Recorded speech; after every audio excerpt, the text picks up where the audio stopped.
네, 앞서 말씀드린 대로 이주영 전 국회 부의장님 BBS 불교방송 스튜디오에 모셨습니다. 이주영 부의장님 안녕하세요. 네, 반갑습니다. 네, 반갑습니다. 예, 아주 그 차분한 모습에 네. 저희들이 절로 이렇게 고개가 숙여지는 것 같아요. 우리 부의장님 뵈면요. 그렇습니까? 네, 우리 부의장님은 이제 법조인 출신이시죠? 네, 그렇습니다. 예, 법조인 출신으로 또 정계에서 지금 5선 국회의원을 하시고 20대 국회 후반기에 이제 부의장을 지내셨습니다. 네네. 예, 그리고 또 제17대 해양수산부 장관을 지내셨고 네. 지금은 이제 국민의힘 국책자문위원회 위원장 네. 또 한국주민자치중앙회 총재를 역임하고 계십니다. 네네. 저희 불교방송 스튜디오까지 찾아주셔서 대단히 감사합니다. 불러주셔서 영광입니다. 네.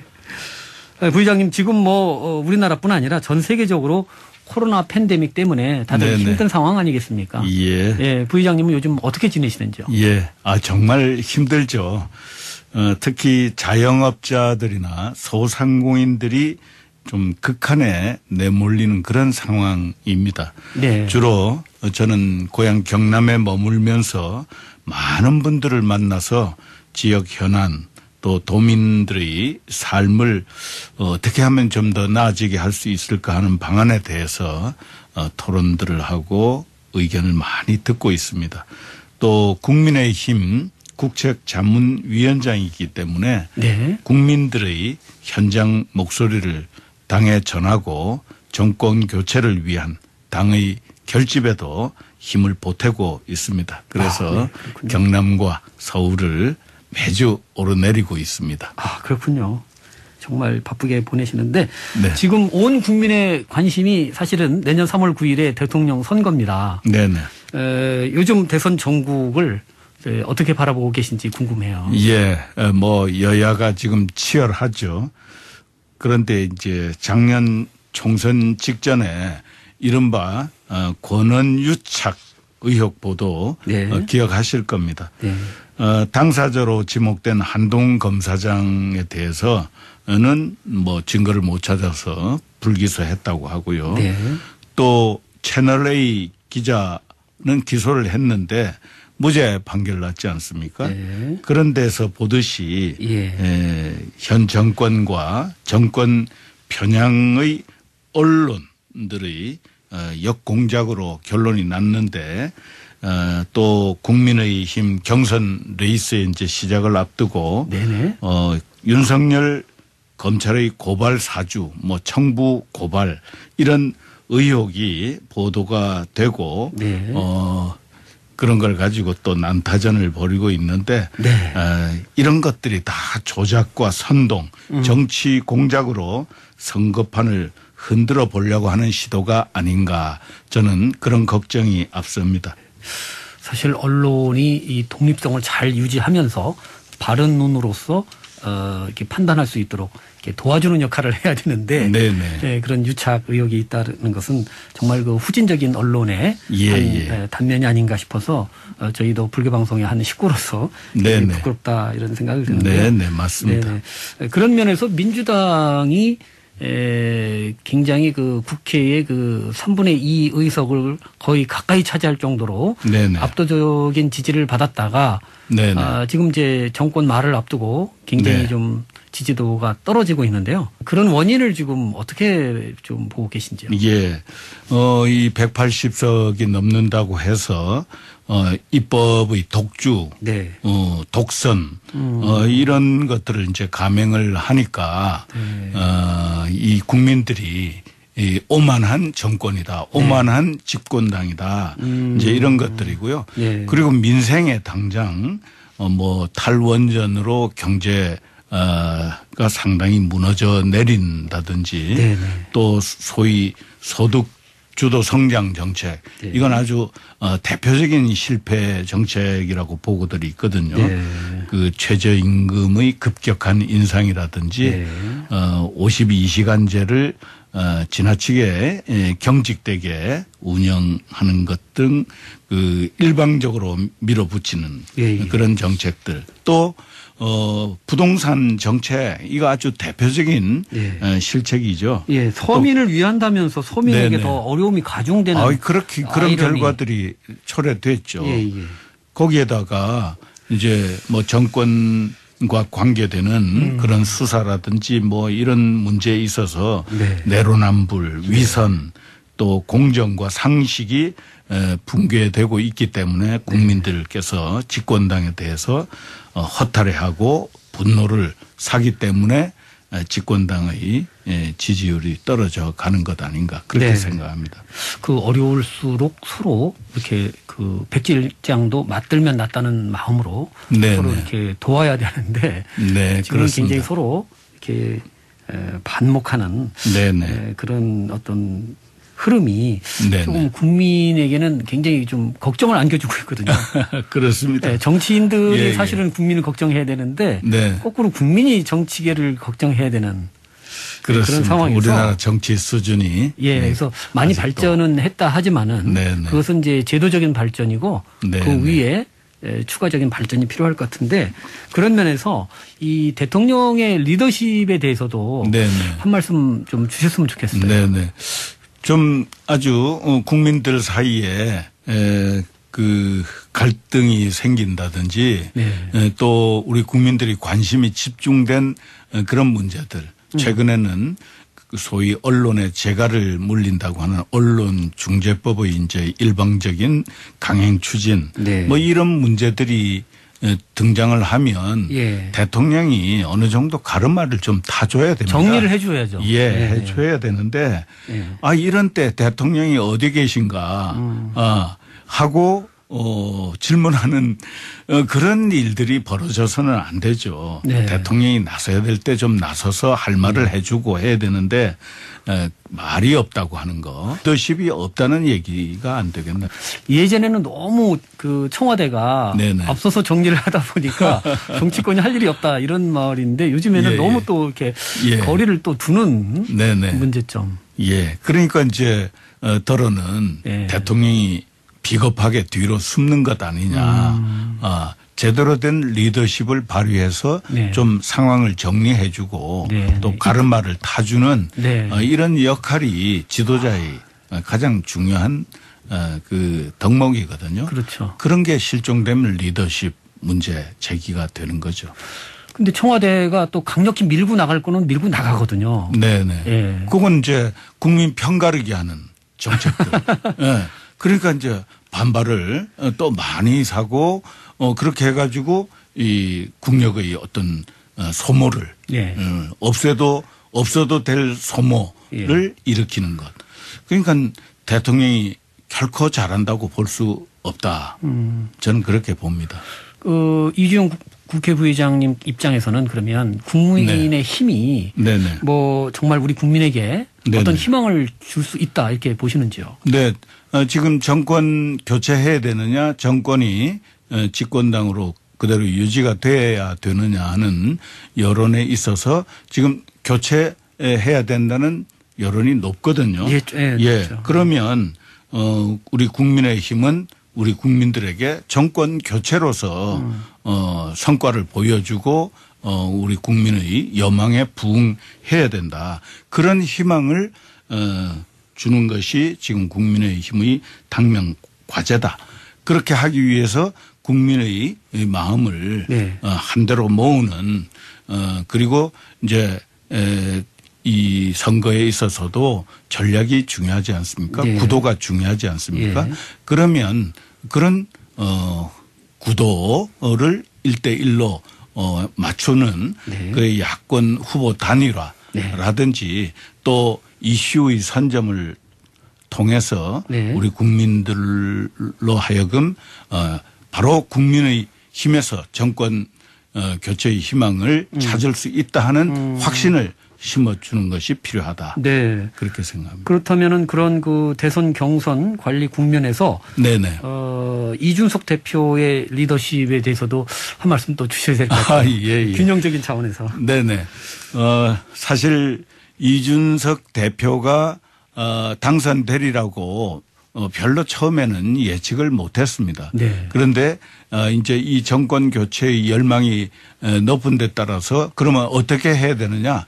지금 이 국민의힘에 큰 지지를 보내고 있지 않은 2030 젊은 층을 이 대변할 수 있는 그런 당 대표가 되면 좀 더 정권 교체 가능성을 높일 수 있다. 이렇게 이제 여론이 형성이 되고 확 그 바람을 일으켰죠. 네. 그 덕분에 이제 이준석 당 대표가 됐고요.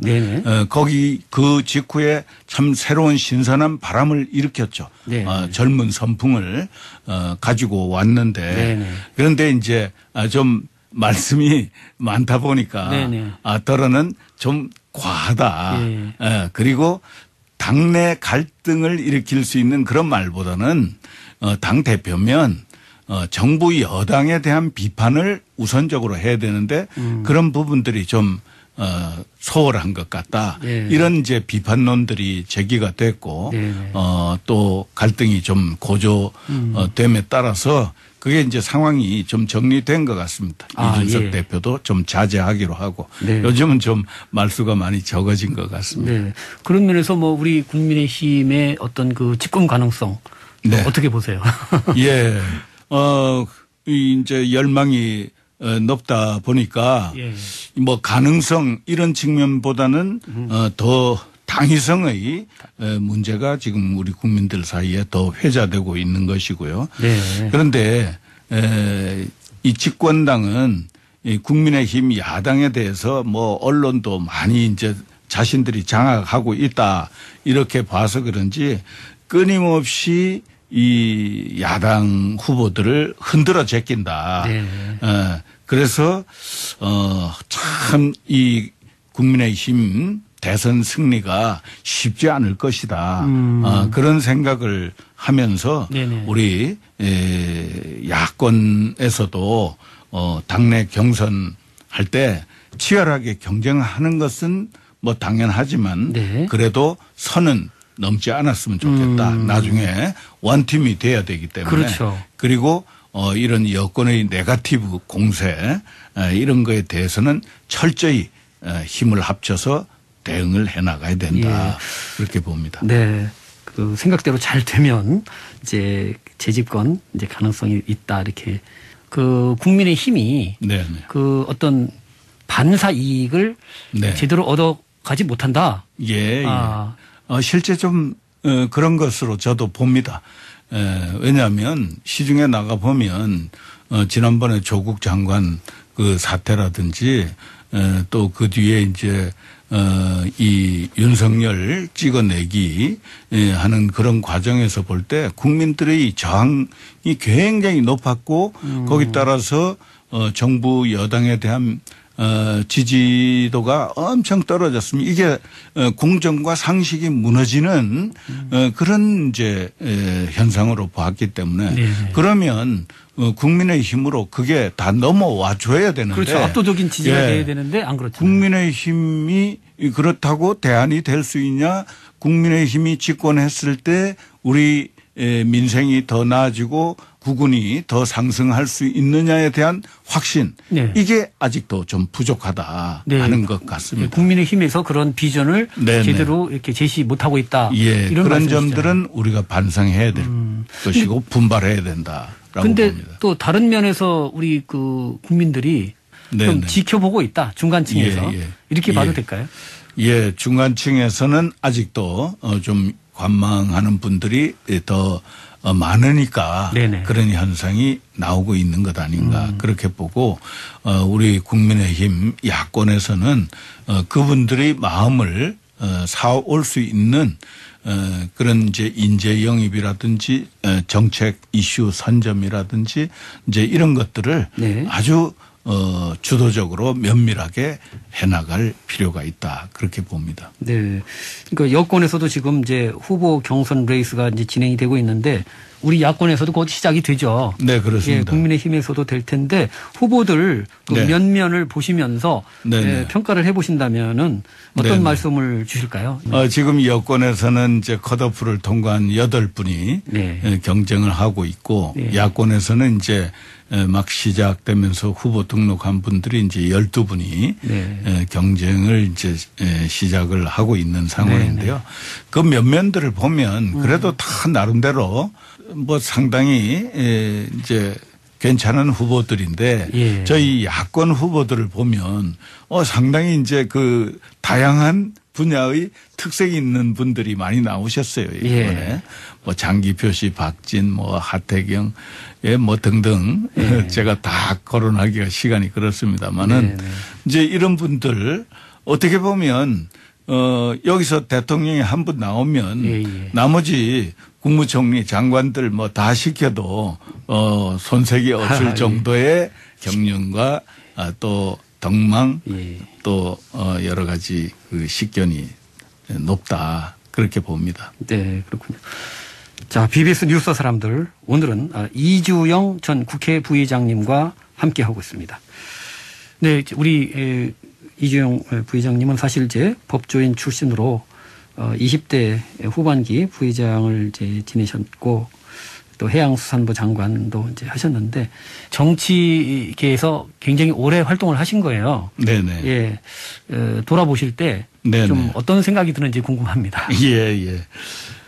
저는 법조에서 정치로 이렇게 제 인생을 전환시킬 때 이 판사를 했었기 때문에 좀 수동적입니다.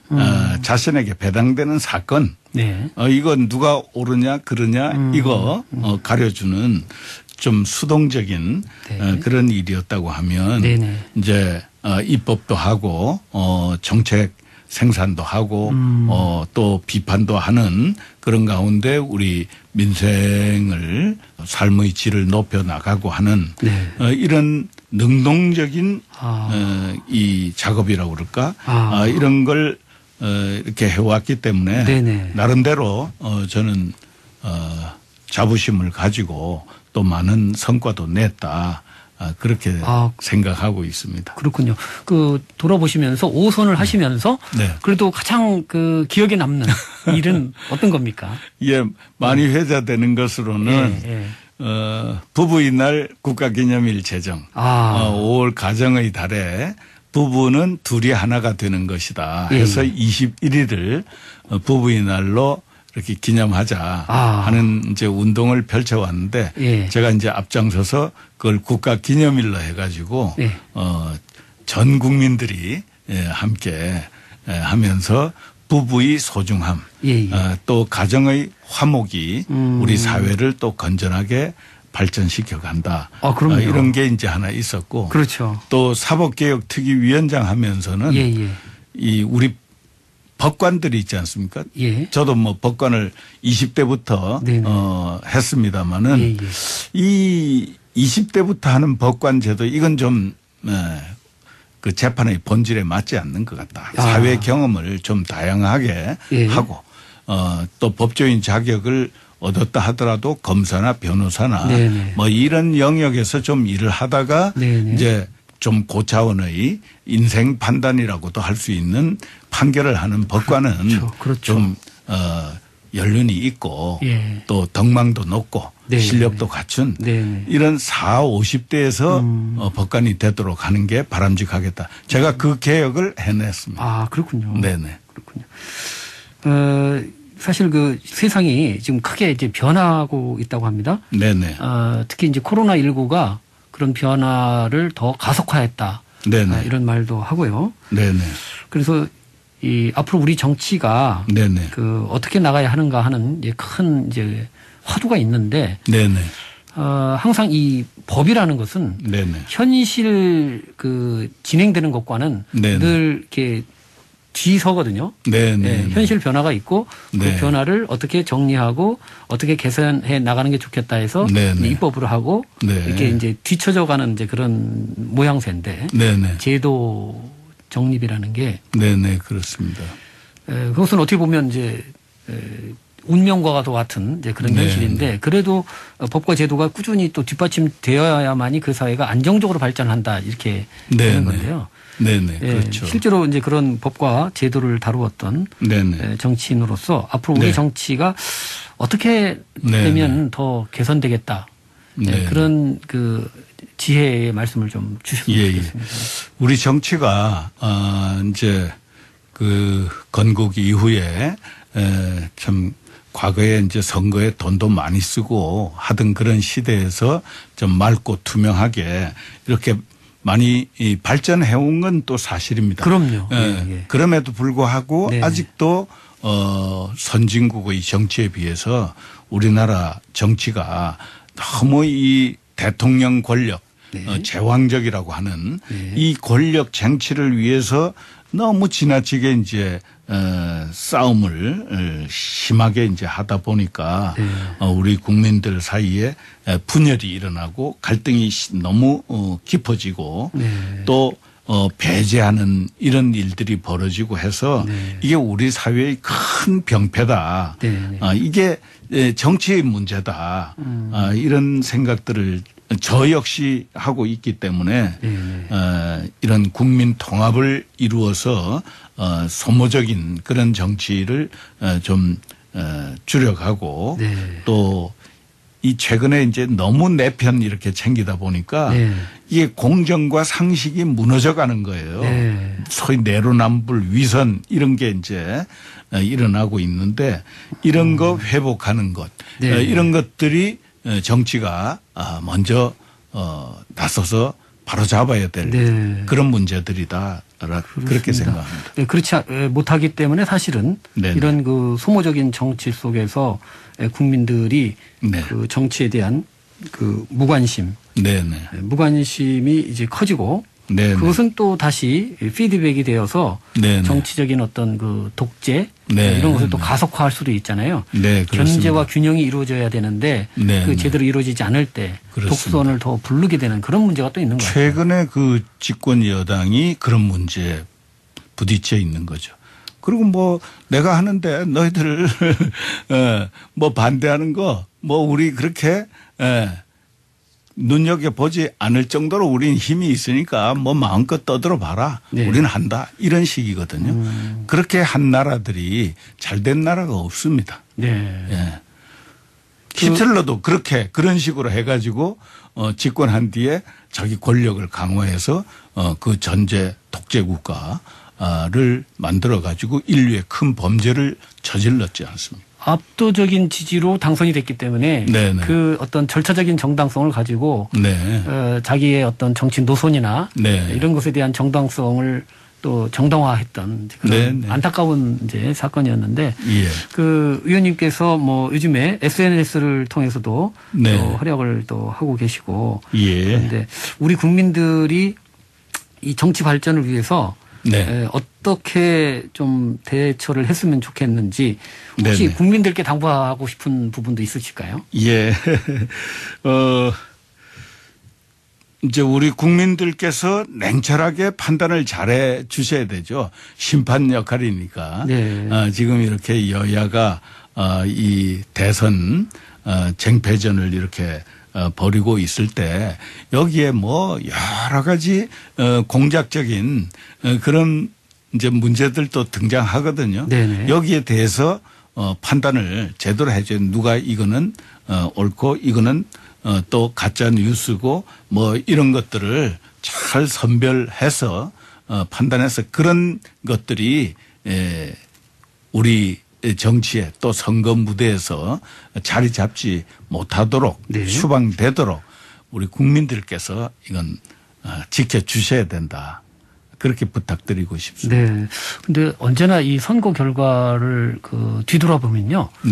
역시 그 국민의 선택은 매우 준엄하다 하는 생각을 좀 많이 하거든요. 늘 그래 왔습니다. 참 놀라워요, 보면. 그래서 항상 그 조심스러운 그런 마음으로 늘 국민의 심판 앞에 이렇게 순응하는 이제 그런 정치가 됐으면 좋겠는데 지금 정치권에서 여야 간에도 그렇고요. 네네. 어디서나 이 소통이 중요하다고 저는 보거든요. 네, 그렇습니다. 예. 그것 때문에 참 여러 가지 그 갈등 비용도 낭비하고 그런 것 같은데 특히 이제 요즘 뭐 젊은이들과의 소통, 세대 간 갈등 속에서 중요한 것 같은데 우리 부회장님께서는 이 부분에 대해서는 어떻게 보세요? 예. 저도 마찬가지로 소통이 중요하다. 저는 뭐 정치 이렇게 해오는 동안에 늘 이것을 가장 중요한 정치인의 덕목으로 생각을 해왔습니다. 제가 늘 강조하듯이 미국의 레이건 대통령은 그레이트 커뮤니케이터라고 불려졌습니다. 8년 대통령 공화당 대통령으로 재임하면서 의회는 늘 민주당이 다수당 그러니까 여소야대 그런 상황임에도 불구하고 자신의 정책을 의회에서 협조를 잘 얻어서 소위 그 감세 정책 같은 것도 민주당 의원들이 상당히 동조하도록 이렇게 만들었는데 그것이 이 소통 능력이었습니다. 그리고 그 업무 시간을 분석을 해놨는데 8시간 일을 한다고 하면 뭐 업무 보고받고 회의 주재하고 또 손님 맞이하고 이 통상의 업무는 3시간에 불과하고 대통령이 이 나머지는 의회 의원들하고 접촉하고 또 기자들하고 소통하고 또 국민들하고도 직접 이렇게 TV 화면을 통해서나 또 현장에서 소통하는 것. 이런 것들에 평소 업무 시간 8시간 중에 5시간을 투자했다는 겁니다. 그렇군요. 그렇게 해서 성공한 대통령이 됐고 또 그런 별명이 붙었다. 지금 이런 걸 우리가 좀 참고할 필요가 있다고 생각합니다. 네, 지금 우리 문재인 대통령도 소통을 굉장히 강조하셨는데 그 말보다는 실천이 조금 뒤떨어지시는 그런 느낌. 많이 부족한 것 같아요. 그렇군요. 네. 이 제왕적 대통령의 한 그 좀 특징이 아닌가도 생각이 돼요. 대통령 되기 전에는 아이고 그렇게 소통 잘해야지 생각하고 있다가 대통령이 막상 돼가지고 이제 권력을 확 쥐고 여기 또 저항이 있으면 이걸 그냥 무조건 깔아뭉개고 가려고 하는 이런 생각들이 생기다 보니까 이 소통이 부재하고 부족하다 이런 문제들이 나오는 것 아닌가 봅니다. 모든 게 인연이다 이렇게 얘기하는 것이 우리 불교인데요. 홀로 존재하는 것은 아무것도 없다. 서로가 의존돼서 존재한다는 또 연기의 가르침, 연기의 진리이기도 한데 혹시 우리 부회장님은 불교와의 인연은 어떻게 되시는지요? 뭐 저희 집안도 불교였어요. 할아버지 할머니 때 보면 뭐 절에 늘 많이 다니시고 그래 하셨는데 우리 저희 어머니는 좀 이제 기독교 영향을 좀 많이 받으신 분이긴 하셨어요. 그러나 뭐 대체로 불교 쪽이었고요. 그다음에 이제 저희 처가는 아주 이제 독실한 불교 집안이에요.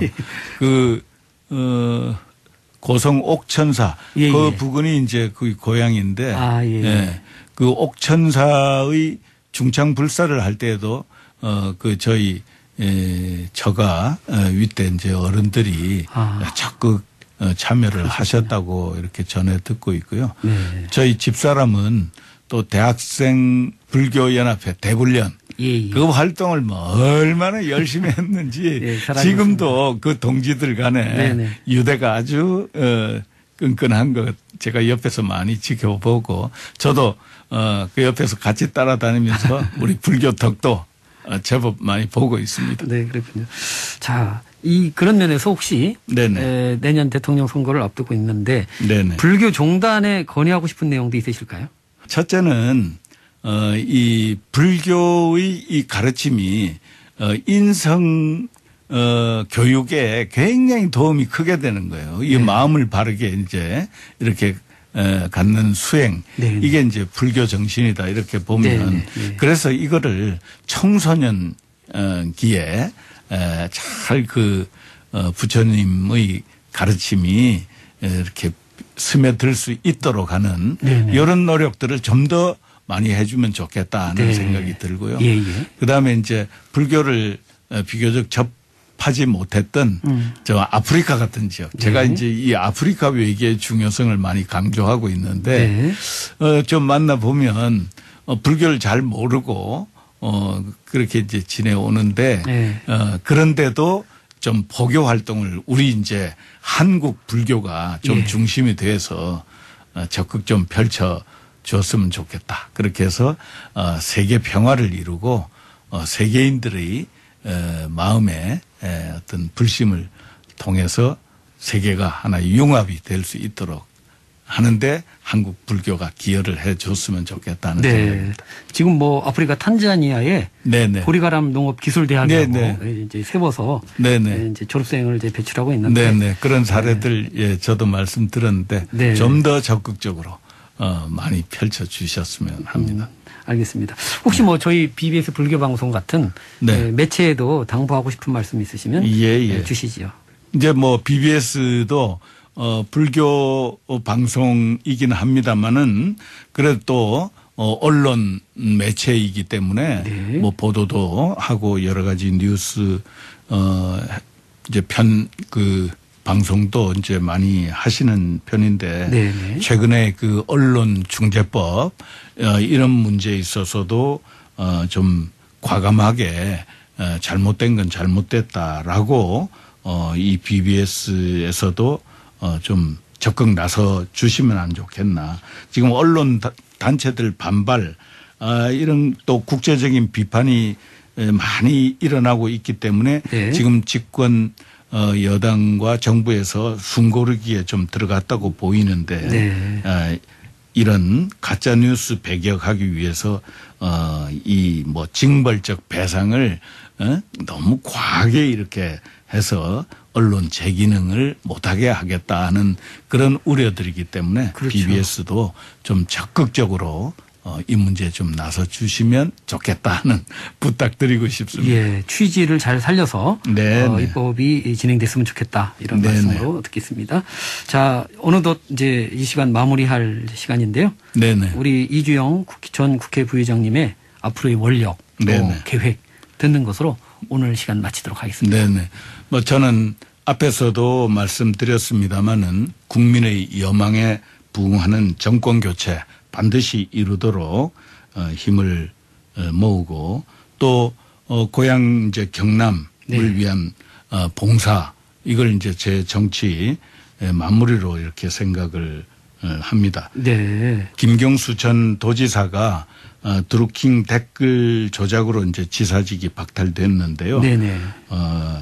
이 여러 가지 행정 공백이 있습니다만은 우리 국민의 힘에서 이 도정도 좀 탈환을 해서 좀 이 침체된 경남을 다시 활기차게 해서 좀 상위 그룹에 랭크되는 자치단체가 되도록 해야 되겠다. 제가 이제 깃발을 좀 들었습니다. 네, 그렇군요. 그렇게 해서 지방에서도 그 정권 교체가 될 수 있도록 제가 선봉에 서겠습니다. 네, 그렇군요. 네. 중앙 정치의 그 경험을 밑바탕으로 해서 그 지역 정치에도 기여하고 싶다. 네, 그렇습니다. 향후 포부를 밝혀주셨습니다.